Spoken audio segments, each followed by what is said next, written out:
faut conclure ce match. Ah oui, absolument. On ne quitte pas le Spectrum sans avoir établi un gagnant, même si dans le fond, ce soir, c'est l'improvisation qui sort gagnante dans la mesure où tout le monde a pu réaliser dans quelle mesure c'est complexe à faire, mais très gratifiant lorsque c'est réussi. Improvisation mixte qui a pour titre les futurologues. Nombre de joueurs. Un homme, une femme rouge, un homme, une femme bleue. Catégorie libre. Durée 4 minutes.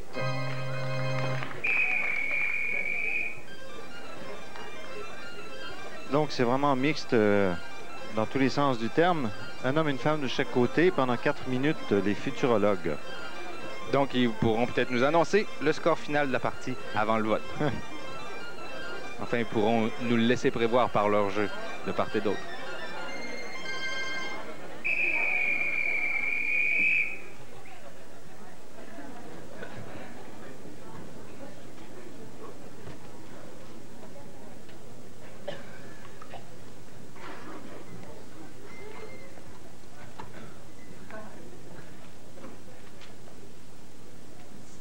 Est-ce que l'analyse est terminée? Ben oui, bien sûr, bien sûr, bien sûr.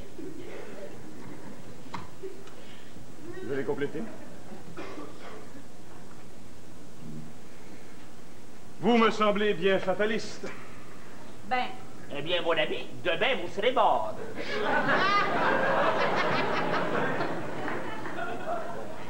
Les astres concordent.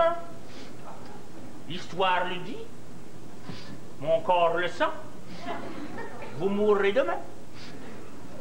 Les astres et votre corps pourraient s'en passer. Remarque que ça fait bien des centaines d'années qu'ils prédisent ça pour demain. Hein? La naissance des bébés, par hasard. La naissance des bébés. La naissance des bébés. Bon, allons-y pour la naissance des bébés. Moi, je suis enceinte, là. Ouais. Eh bien, elle va vivre. Et puis, Elle va vivre. je me demande si ça vaut vraiment la peine. Et peut-être Ça un dépend peu qui est le tard. père. Qui est le père? Ça dépend qui est le père. Si c'est lui le père, ça vaut pas la peine, il sera mort demain. J'ai été inséminée, Vous faites ainsi. mais là n'est pas la question.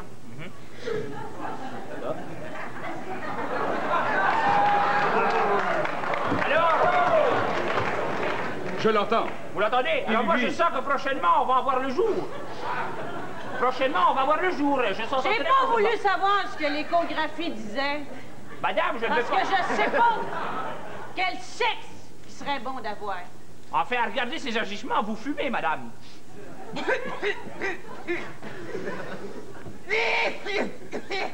Des gitanes. C'est-tu héréditaire, ça? Des gitanes? Tranquille, tranquille, tranquille. Mais comptez-vous chanceux, c'est peut-être un des derniers à venir au monde de façon naturelle. Ah ben ça c'est vrai, ça c'est... Mais ça vaut-tu vraiment la peine d'avoir ça, là? Il est un peu tard pour y penser, là. J'écoute. Pas loin de la parole, là. Pas loin, hein? Il me semble que ça serait une bonne idée de l'envoyer en orbite. D'après les études que nous avons, dans 5 ans, les orbites seront surpeuplées.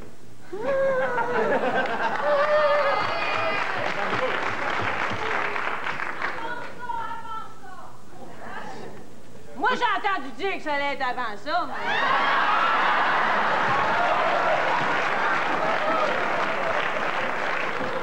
Je ne sais pas d'où ce que vous tenez vos renseignements, mais... Mais j'ai entendu dire, il faut chercher quand même. Est-ce que vous avez fait cet enfant en entendant dire? Maman! Je serais prête! Écoutez, je commencerai pas à vous expliquer comment ce que j'ai fait pour faire cet enfant-là, là. Non, non.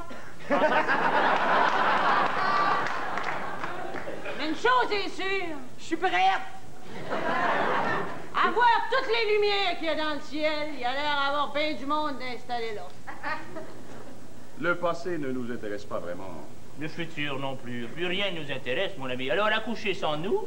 Oh oui! Nous partons en balade. Alors, mon ami, que comptez-vous faire demain? Moi, demain, je travaille dans mon laboratoire. Dans votre laboratoire? Ah oui, quelques analyses sur ce qui pourrait nous arriver, bien sûr. Ah! Et d'après vous? Et sur ce qui devrait... les hommes!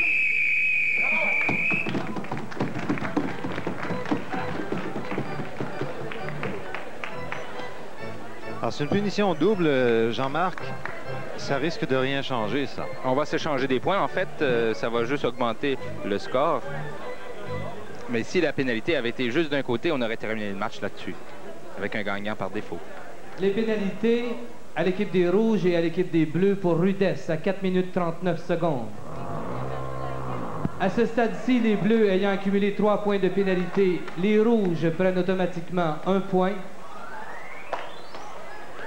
Et les Rouges ayant accumulé 3 points de pénalité, les Bleus prennent automatiquement 1 point. Donc, on se retrouve 4-4 avec un vote à venir. Voilà. Improvisation, votre vote. Le vote qui va déterminer qui des médias ou de la LNI remporte cette rencontre amicale qui était très exténuante, il faut le préciser. C'est quand même 23 improvisations, 23 jeux. Bien sûr, il y a 24 joueurs, donc la moyenne n'est pas forte de nombre de jeux par joueur, mais c'est beaucoup demandé à tout ce monde-là. C'est épuisant. C'est des périodes d'une quarantaine de minutes. Oui. Ils ont duré avec les supplémentaires et les fins de période. Je pense qu'il n'y a personne qui va se plaindre de ne pas avoir eu à jouer 3 périodes. Oui, ou sinon, on aurait joué normalement. Ça aurait été plus aisé.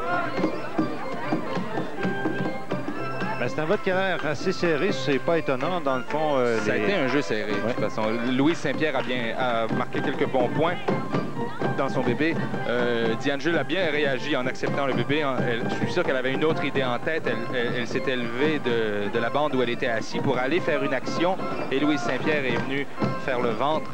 Oui, mais elle avait cependant mentionné d'abord qu'elle était enceinte. Oui, donc bien ça, sûr. Non, c'est très bien. Bien sûr. Sauf que ce que je veux souligner, c'est le bon jeu de Diane Jules d'avoir accepté cet état de fait et d'avoir joué sur place maintenant verbalement et en marquant des points par ses répliques plutôt que par une action. C'était une grossesse volontaire. Oui, voilà. Un enfant désiré. Elle a bien soutenu la participation de la joueuse adverse. 166. Bleu. 224. Eh bien, ça a été serré jusqu'à la fin, mais les étoiles de la Ligue nationale d'improvisation remportent ce match.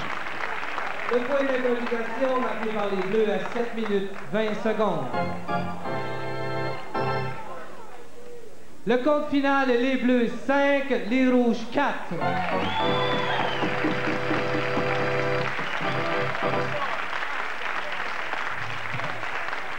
Maintenant, il va falloir départager 3 étoiles sur les 24 joueurs qui ont participé. Oui. Voici maintenant les étoiles de la soirée, telles que choisies par M. Manuel Blum. Ça ne devait pas être un travail facile. La première étoile de l'équipe de la LNI Bleue, le numéro 8, Sylvie Legault. Au cours des 2 périodes, elle a démontré sa force de caractère comme toujours. Elle prend énormément de place. La deuxième étoile de l'équipe des Médias Rouges, le numéro 4, Michel Baudry. C'est un fait que c'est un de ceux qu'on a le plus vu. On s'attendait d'ailleurs à ce qu'il puisse donner quelque chose, mais bon, il n'y avait rien d'acquis là-dedans. C'est un travail colossal. Et la troisième étoile de l'équipe des Médias Bleus, le numéro 2, Gaston Lheureux. Ben lui, on ne l'avait pas vu depuis la première période, mais il nous en avait mis plein la vue, et ça dès le départ, dès l'entrée de jeu, dans une improvisation à la manière de Molière. Il a l'air ravi, Gaston. Il avait très, très hâte au match de ce soir, il faut dire.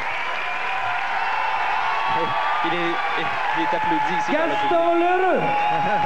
Finalement, il s'est illustré finalement dans 1 ou 2 improvisations surtout, et il en ressort le grand vainqueur. Et en fait, c'est probablement par lui une façon de rendre hommage à tous ceux, gagnants comme perdants, qui ce soir se sont adonnés au jeu en toute simplicité. Bien sûr. J'inviterai maintenant le capitaine de la LNI Bleue, Robert Gravel, à bien vouloir s'avancer pour nous dire quelques mots. Bravo, Robert. Un beau match. Vous avez travaillé très fort. Est-ce qu'on peut avoir tes impressions sur cette rencontre? Il était -5. J'ai le goût de dire des belles choses. Allons-y. D'abord, féliciter M. Landry pour sa première victoire en carrière.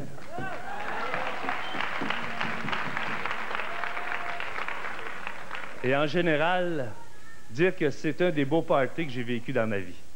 Un beau party d'improvisation. Et je dois féliciter du plus profond de mon cœur les gens des médias qui ont accepté de jouer à ce jeu ce soir. Leur générosité, leur bravo.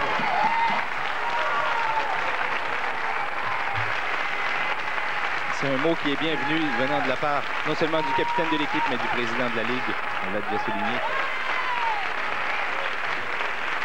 Robert, on peut peut-être demander à Mme Bertrand de venir nous dire quelques mots. Jeannette, s'il vous plaît.